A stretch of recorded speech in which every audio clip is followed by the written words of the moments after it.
Next one, జాతీయ విద్యా పరిశోధన మరియు శిక్షణా మండలి, national council of educational research and training, NCERT, national council of educational research and training. చూడండి, ఈ యొక్క ఎన్సిఆర్టి ప్రధాన కార్యాలయం కూడా ఎక్కడ ఉంటుందంటే న్యూఢిల్లీలోనే ఉంటుంది. న్యూఢిల్లీలో ఉండేటువంటి ఎన్సిఆర్టి ప్రధాన కార్యాలయం ఇది.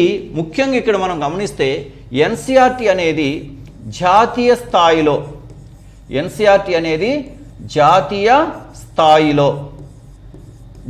స్థాయిలో పాఠశాల విద్యకు సంబంధించి విధాన నిర్ణయాలను చేసేటువంటి సంస్థే ఎన్సిఆర్టి. ఇంతకుముందు మనం చెప్పుకున్న ఎన్సిటి అనేది జాతీయ స్థాయిలో ఉపాధ్యాయ విద్యకు సంబంధించింది, అంటే టీచర్ ఎడ్యుకేషన్కి సంబంధించింది. ఇది టీచర్ ఎడ్యుకేషన్ కాదు, స్కూల్ ఎడ్యుకేషన్కి సంబంధించినటువంటి సంస్థ. ఎన్సిఆర్టి అనేటువంటిది జాతీయ స్థాయిలో పాఠశాల విద్యకు సంబంధించిన విధాన నిర్ణయాలను చేసేటువంటి సంస్థే ఎన్సిఆర్టి, జాతీయ విద్యా పరిశోధన మరియు శిక్షణ మండలి, national council of educational research and training. మరి దీన్ని ఎప్పుడు స్థాపించారు అంటే 1860 సొసైటీ రిజిస్ట్రేషన్ చట్టం ద్వారా 1961 సెప్టెంబర్ 1వ తేదీన ఎన్సిఆర్టిని స్థాపించడం అనేటువంటిది జరిగినది. 1860 సొసైటీ రిజిస్ట్రేషన్ చట్టం ద్వారా 1961 సెప్టెంబర్ 1వ తేదీన ఎన్సిఆర్టిని స్థాపించడం అనేది జరిగింది. దీని ప్రధాన కార్యాలయం ఎక్కడంటే న్యూఢిల్లీ. ఎన్సిఆర్టి ప్రధాన కార్యాలయం ఎక్కడుందమ్మా? న్యూఢిల్లీలో ఉంది. ఈ న్యూఢిల్లీలో ఉండేటువంటి భవనమే ఇక్కడ రాసింది. మరి ఎన్సిఆర్టికి అధ్యక్షుడు ఎవరు, డైరెక్టర్ ఎవరు? ఏం లేదమ్మా, ఎన్సిఆర్టికి అధ్యక్షుడు ఎవరు వ్యవహరిస్తారు అంటే ప్రజెంట్ కేంద్ర మానవ వనరుల శాఖ మంత్రిగా ఎవరైతే ఉంటారో, అంటే ఇప్పుడు దాన్ని ఏమని పిలుస్తారంటే విద్యాశాఖ మంత్రి, ఎంహెచ్ఆర్డి మినిస్టర్.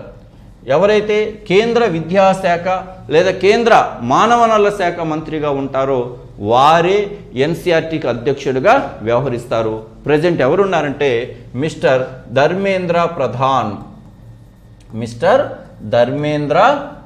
ప్రధాన్ ప్రజెంటు. కాబట్టి కేంద్ర విద్యాశాఖ మంత్రి ఎవరైతే ఉంటారో ఆయన ఎన్సిఆర్టి అధ్యక్షుడిగా వ్యవహరిస్తారు. ఎందుకంటే ఎన్సిఆర్టి అంతా కూడా కేంద్ర విద్యాశాఖ లేదా కేంద్ర మానవ వనరుల శాఖకు సలహాదారునిగా వ్యవహరిస్తుంది ఎన్సిఆర్టి అనేటువంటిది. అలాగే ఎన్సిఆర్టి ప్రస్తుత డైరెక్టర్ ఎవరంటే దినేష్ ప్రసాద్ సక్లాని.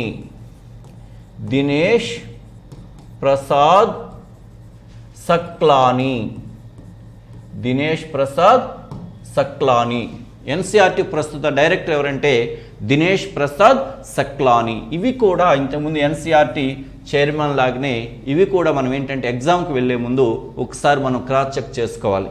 ప్రజెంట్ ఎన్సిఆర్టి అధ్యక్షుడు ఎవరంటే ప్రస్తుతం కేంద్ర మానవ వనరుల శాఖ మంత్రి, అంటే కేంద్ర విద్యాశాఖ మంత్రి ఎవరైతే ఉంటారో ఆయనే ఎన్సిఆర్టికి అధ్యక్షుడిగా వ్యవహరిస్తారు. ప్రజెంటు ధర్మేంద్ర ప్రధాన్ అనేటువంటి వ్యక్తి కేంద్ర విద్యాశాఖ మంత్రిగా ఉన్నాడు కాబట్టి ఆయన ఎన్సిఆర్టికి అధ్యక్షుడిగా వ్యవహరిస్తారు. మరి ఎన్సిఆర్టి ప్రస్తుత డైరెక్టర్ ఎవరంటే దినేష్ ప్రసాద్ సక్లాని. ఏదో ఒక పదం గుర్తుపెట్టుకోండి, దినేష్ అనో లేదా ప్రసాద్ అనో లేదా సక్లాన్ అనో ఏదో ఒక పదాన్ని గుర్తుపెట్టుకోండి. ఓకే, నెక్స్ట్ చూడండి. మరి ఎన్సిఆర్టి అనేది చూడండి కేంద్ర విద్యాశాఖ మంత్రిత్వ శాఖకు విద్యా విషయక సలహాదారుడుగా వ్యవహరిస్తుంది ఎన్సిఆర్టి. కాబట్టి జాతీయ స్థాయిలో కేంద్ర విద్యా మంత్రిత్వ శాఖ ఉంటుంది లేదా కేంద్ర మానవ వనరుల శాఖ ఉంటుంది. దానికి విద్యాపరమైన అంశాలలో సలహాదారునిగా పనిచేస్తుంది ఎన్సిఆర్టి. మరి దేశంలో పాఠశాల విద్యకు సంబంధించిన అన్ని విధాన నిర్ణయాలలో కీలక పాత్ర పోషిస్తుంది. మనం ఇంట్రడక్షన్లోనే మాట్లాడుకున్నాం, జాతీయ స్థాయిలో పాఠశాల విద్యకు సంబంధించిన విధాన నిర్ణయాలను చేసేటువంటి అత్యున్నత సంస్థ ఏమి అంటే ఎన్సీఆర్టీ. అత్యున్నత సంస్థ ఏంటంటే ఎన్సీఆర్టీ. ఇది ఒక అంశం. తర్వాత మనకి దీనిలో భాగంగా గుర్తుపెట్టుకోవాల్సిన మరొక అంశం ఏంటంటే, ప్రతిసారి మనకు తెలుసు జాతీయ స్థాయిలో ఎన్టీఎస్సి జాతీయ ప్రతిభాన్వేషణ పరీక్ష అనేది ఒకటి జరుగుతుందమ్మా. National talent search examination, NTSC. ఒక NTSC national talent search examination, జాతీయ ప్రతిభాన్వేషణ పరీక్ష. అంటే జాతీయ స్థాయిలో 10వ తరగతి చదివేటువంటి విద్యార్థులందరికీ కూడా ఒక పరీక్ష నిర్వహించి ఆ పరీక్షలో చూపినటువంటి ప్రతిభ ఆధారంగా స్కాలర్షిప్ ఇస్తుందమ్మ. ఉన్నత విద్యకు కావాల్సిన ఆర్థిక సహాయాన్ని అందించడం కోసం స్కాలర్షిప్ని ఇస్తుంది. ఇలా జాతీయ స్థాయిలో NTSC national talent search examination లేదా జాతీయ ప్రతిభ అన్వేషణ పరీక్షను నిర్వహించేటువంటి సంస్థ కూడా ఏంటంటే ఎన్సీఆర్టీ. జాతీయ ప్రతిభ అన్వేషణ పరీక్షను ఏ సంస్థ నిర్వహిస్తుందంటే ఎన్సీఆర్టీ నిర్వహిస్తుంది. ఈ పరీక్ష ఎవరికి నిర్వహిస్తారంటే 10వ తరగతి విద్యార్థులకు నిర్వహిస్తారు. 10th స్టాండర్డ్లో ఉండేటువంటి విద్యార్థులకు నిర్వహిస్తారు. ఇందులో చూపించినటువంటి ప్రతిభ ఆధారంగా స్కాలర్షిప్ అంటే ఉపకార వేతనాలు ఇస్తారు, స్కాలర్షిప్ని ఇస్తారు. ఈ స్కాలర్షిప్ అనేటువంటిది భవిష్యత్తులో ఉన్నత విద్యను, ఇంటర్మీడియట్, డిగ్రీ ఇలా ఉన్నత విద్యను అభ్యసించడానికి దోహదపడుతుంది. అంటే ఆ ఉన్నత విద్యను అభ్యసించడానికి కావలసిన ఆర్థిక సహాయాన్ని ఎన్సీఆర్టీ అందచేస్తుంది. ఇది ఒక అంశాన్ని మీరు గుర్తుపెట్టుకోవాలి. తర్వాత మరొకటి ఏంటంటే, ఎన్సీఆర్టీలో భాగమైనటువంటి ERIC, educational research and innovation committee.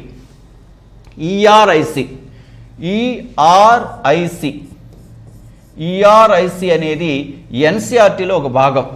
Educational research and innovation committee ప్రతి సంవత్సరం పాఠశాల విద్య అలాగే ఉపాధ్యాయ విద్యపై అలాగే ఉపాధ్యాయ విద్యలో నూతన విధానాలు మరియు ప్రయోగాలనే అంశంపై పరిశోధన చేసిన వారికి ప్రోత్సాహము ఇస్తుంది. ముఖ్యంగా చెప్పాలంటే పాఠశాల విద్య, ఉపాధ్యాయ విద్యలో పరిశోధన చేసిన వారికి ప్రోత్సాహాలను అందిస్తుంది ఈఆర్ఐసి అనేటువంటి విభాగం. ఇక్కడ మనకి ఎగ్జామినేషన్ పరంగా కావాల్సింది ఏంటంటే, ఈఆర్ఐసి విభాగము దేనిలో ఉప అంశము అంటే ఎన్సీఆర్టీలో ఒక బ్రాంచ్. అది educational research and innovation committee అనేది ఒకటి ఉంటుంది.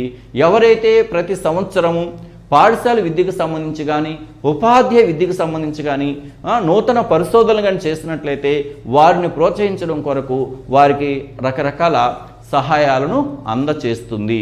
ఇది ఒక విషయాన్ని మనము గుర్తు పెట్టుకోవాలి. తర్వాత ఎన్సీఆర్టీకి సంబంధించినటువంటి కొన్ని ముఖ్య సంస్థలు ఉన్నాయి. ఇంతకుముందు మనం మాట్లాడుకున్నట్టు ERIC, educational research and innovation committee ఏ రకంగా అయితే ఉందో, దీంట్లో కొన్ని ముఖ్యమైన సంస్థలు ఉన్నాయి. ఎన్సీఆర్టీ ద్వారా ఏర్పడినటువంటి సంస్థలు చూడండి. ఎన్సీఆర్టీ దేశవ్యాప్తంగా ఉన్న ముఖ్య సంస్థల ద్వారా పాఠశాల విద్యకు అలాగే ఉపాధ్యాయ విద్యకు అకాడమిక్ మరియు సాంకేతిక తోడ్పాటును అందిస్తుంది. ఎన్సీఆర్టీ దేశవ్యాప్తంగా ఉండేటువంటి కొన్ని ముఖ్య సంస్థల ద్వారా, ఇవి దేశవ్యాప్తంగా ఉండేటువంటి కొన్ని ముఖ్య సంస్థల ద్వారా పాఠశాల విద్యకు ఉపాధ్యాయ విద్యకు సంబంధించి అకాడమిక్గా అలాగా సాంకేతికంగా సహాయాన్ని అందచేస్తుంది. మరి ఆ సంస్థలు ఏంటి? ముఖ్య సంస్థలు ఏంటంటే, ఒకటి జాతీయ విద్యా సంస్థ ఎన్ఐఈ, మరొకటి కేంద్ర విద్యా సాంకేతిక శాస్త్ర సంస్థ సిఐఈటి, మరొకటి పండిట్ సుందర్లాల్ శర్మ కేంద్రీయ వృత్తి విద్యా సంస్థ, మరొకటి ప్రాంతీయ విద్యా సంస్థలు రీజనల్ ఇన్స్టిట్యూట్ ఆఫ్ ఎడ్యుకేషన్. ఇవి 4 దేని ఆధీనంలో పనిచేస్తాయంటే ఎన్సీఆర్టీ ఆధీనంలోనే పనిచేస్తాయి. ఏవి?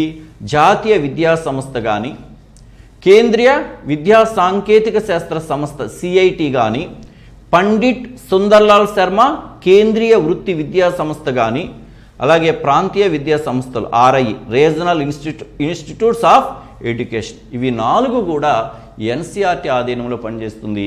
ఈ 4 సంస్థల ద్వారా దేశవ్యాప్తంగా ఉండేటువంటి పాఠశాల మరియు ఉపాధ్యాయ విద్యకు సంబంధించి అకాడమిక్గా, టెక్నాలజీ పరంగా, సాంకేతికంగా అవసరమైన సహాయ సహకారాలను అందచేస్తుంది. ఇవి 4 కూడా దేనిలో భాగం?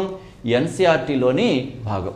అందులో కూర్చోండి, జాతీయ విద్యా సంస్థ నేషనల్ ఇన్స్టిట్యూషన్ ఆఫ్ ఎడ్యుకేషన్, ఇది NCERT యొక్క ముఖ్య కార్యాచరణ కేంద్రము. ఇది NCERT ముఖ్య కార్యాచరణ కేంద్రం, అంటే ఫంక్షనల్ యూనిట్. అంటే NCERT తీసుకునేటువంటి నిర్ణయాలన్నీ కూడా ఈ యొక్క జాతీయ విద్యా సంస్థ ద్వారా తీసుకోబడతాయి. దీని ప్రధాన కార్యాలయం ఎక్కడుందంటే న్యూఢిల్లీలో ఉంది. ఇది ముఖ్య కార్యాచరణ కేంద్రం. మనం జనరల్గా మానవుని యొక్క నాడీ కణం గురించి చెప్పేటప్పుడు సైటాన్ అతి ముఖ్యమైన భాగం, అంటే కణ కేంద్రకం అంత ముఖ్యమైన భాగం అంటాం. అలాగే ఇక్కడ NCERTలో అతి ముఖ్యమైన కార్యాచరణ కేంద్రం ఏంటంటే జాతీయ విద్యా సంస్థ నేషనల్ ఇన్స్టిట్యూషన్ ఆఫ్ ఎడ్యుకేషన్. దీని ప్రధాన కార్యాలయం న్యూఢిల్లీలో ఉంది. ఇక రెండవది ఏంటంటే CIET central institute of educational technology. CIET central institute of educational technology. Teleschool కార్యక్రమాలన్నీ కూడా దీని ద్వారానే ప్రసారం అవుతాయి. మరి ఇది NCERTలో విద్యా సాంకేతిక భాగము. విద్యా సాంకేతిక భాగం అంటే ఇది educational technology. Central institute of educational technology. కాబట్టి CIET అనేది NCERTలో దేనికి సంబంధించిందంటే విద్యా సాంకేతిక విభాగం. ఇది 1984లో స్థాపించబడినది. ఎప్పుడు స్థాపించబడింది? 1984లో స్థాపించబడింది. మరి NCERT ఎప్పుడు స్థాపించబడిందని చెప్పాం? 1961లో NCERT స్థాపిస్తే ఆ తర్వాత ఒక 23 సంవత్సరాల కంటే 1984లో ఈ యొక్క CITని స్థాపించడం అనేది జరిగింది. చూడండి, ఇక్కడ టెలిస్కూల్ కార్యక్రమాలన్నీ దీని ద్వారానే నిర్వహించబడతాయి. కాబట్టి NCERT యొక్క విద్యా సాంకేతిక విభాగమే CIET. ఇది ఎప్పుడు స్థాపించబడిందంటే 1984లో స్థాపించబడింది. దీని యొక్క ముఖ్యంగా ఎలాంటి కార్యక్రమాలు నిర్వహిస్తుందంటే టెలిస్కూల్ కార్యక్రమాలను నిర్వహిస్తుంది. కాబట్టి ఇక్కడ మనకు కావాల్సింది ఏంటంటే NCERT యొక్క ముఖ్య కార్యాచరణ కేంద్రం ఏంటంటే NIE national institute of education, జాతీయ విద్యా సంస్థ. అలాగే NCERTలోని విద్యా సాంకేతిక విభాగం ఏంటంటే CAT కేంద్రీయ విద్యా సాంకేతిక సంస్థ.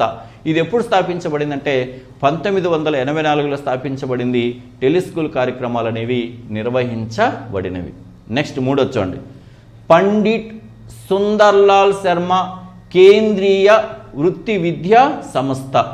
పండిట్ సుందర్లాల్ శర్మ కేంద్రీయ central institute of vocational education. Pandit Sunderlal Sharma central institute of vocational education. Vocational అంటే వృత్తి విద్యా విభాగం.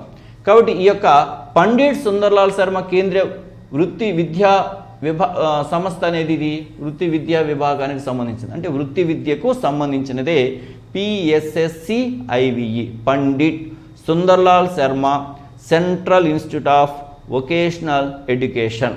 దీన్ని 1992లో భోపాల్లో స్థాపించారు.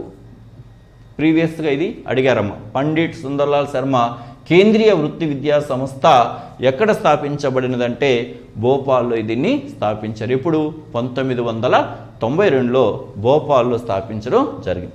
నెక్స్ట్ వన్, ప్రాంతీయ విద్యా సంస్థలు. Regional institute of education. ఇప్పుడు మనకి NEP 2020 సమీకృత BEd కోర్సును ఇంట్రడ్యూస్ చేయాలని చెప్పింది.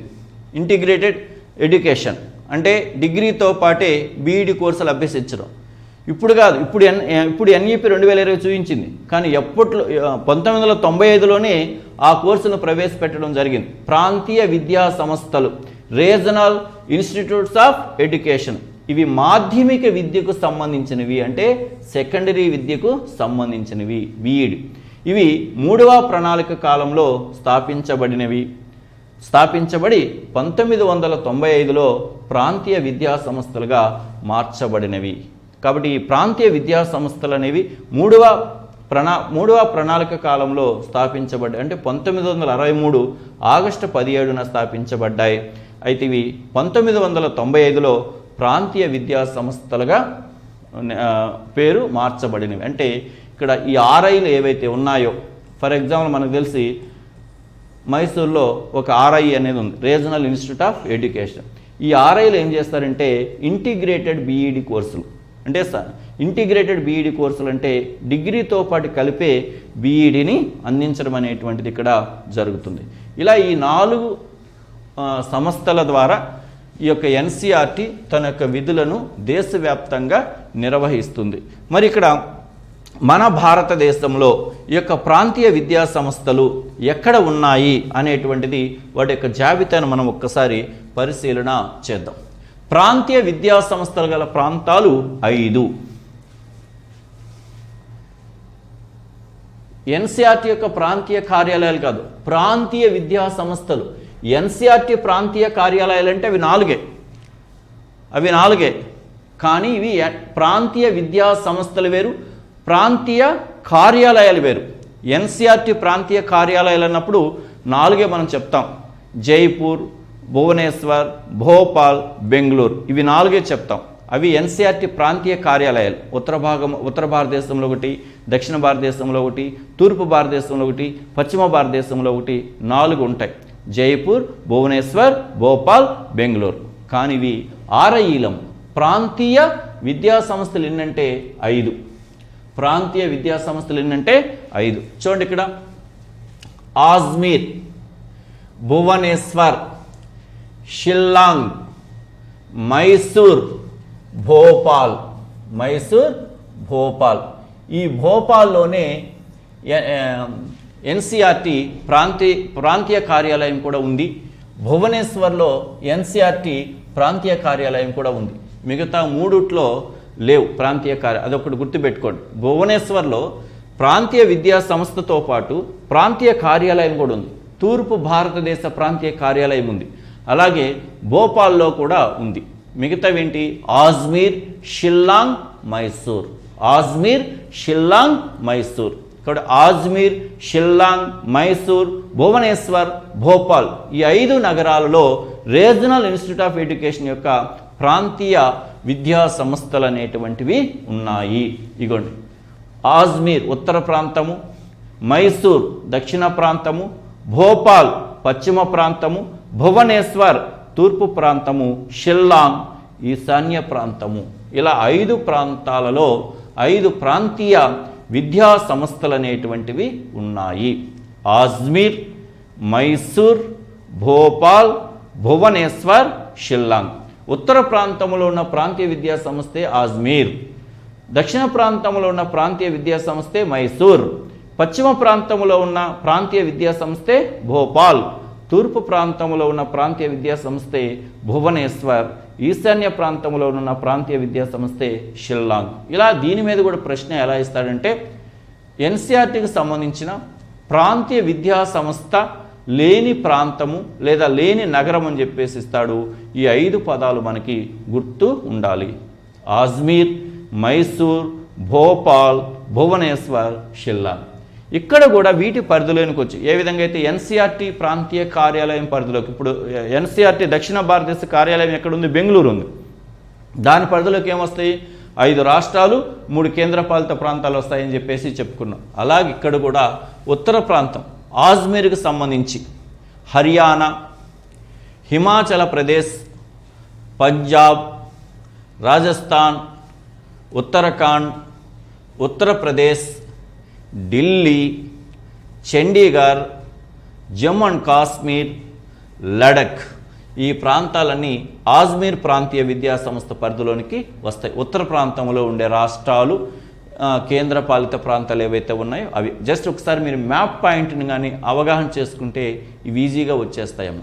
తర్వాత మైసూర్, మన దక్షిణ భారత రాష్ట్రాలకు సంబంధించినవన్నీ కూడా మైసూరు ప్రాంతీయ విద్యా సంస్థ పరిధిలోనికి వస్తాయి. చూడండి, ఆంధ్రప్రదేశ్, తెలంగాణ, కర్ణాటక, కేరళ, తమిళనాడు, పాండిచ్చేరి, లక్షద్వీపులు. పాండిచ్చేరి, లక్షద్వీపులు ఇవి మైసూర్ ప్రాంతం పరిధిలోనికి వస్తాయి. ఇక పశ్చిమ ప్రాంతం భోపాల్, ఛత్తీస్గఢ్, గోవా, గుజరాత్, మధ్యప్రదేశ్, మహారాష్ట్ర, దాద్రా నగర్ హవేలీ ఇవి పశ్చిమ ప్రాంతం పరిధిలోనికి వస్తాయి.